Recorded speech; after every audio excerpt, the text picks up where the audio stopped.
All right, so where is this all leading? This is a dynamic model of how the dollar will collapse, and it's pretty simple.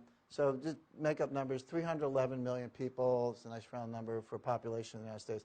Of case one, case two. For any of you who are physicists, deal in fissile materials or other dynamic critical state systems, this will all seem like very familiar stuff. So T is a threshold. T is a level where that's my threshold. So when I see somebody act in a quantity greater than T, I act.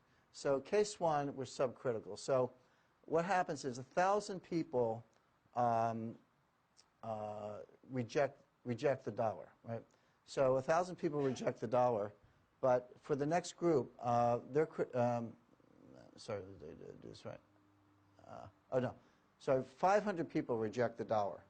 And then at that point, I'm sorry, let me I'm sorry, there's my premise. So, okay, assume 100 people repudiate the dollar.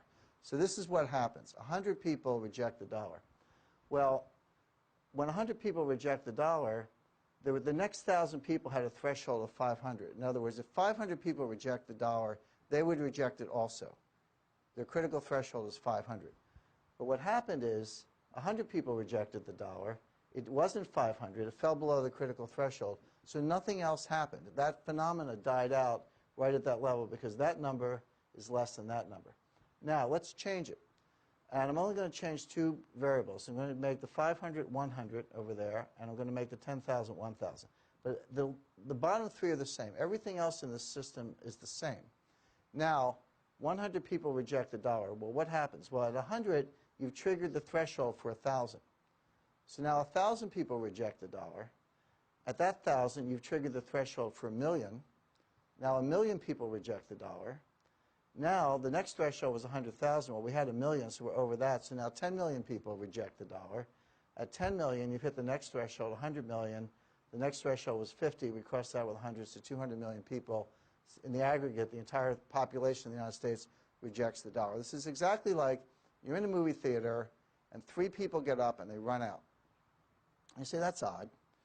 But you sit there, like your threshold is higher than 3. You just think it's odd, but you don't want to get up and run out yourself. But now you're sitting there, 10 people run out. You're like, something's up. They know something I don't know. The place is on fire. I don't know. I'm out of here. In other words, there's an example where at 3, you haven't hit my critical threshold, but at 10 you have. So it's exactly like everyone running out of a crowded theater. It's exactly what happens in a chain reaction. You know, a 35-pound block of uranium in a cube is pretty harmless. You'd have to eat it to get sick. But if you shape it into a softball in a barrel and put it in a tube and fire it together, you can blow up a city. Same uranium. It has to do with the array and how you start a chain reaction. This is how you start a chain reaction in the dollar.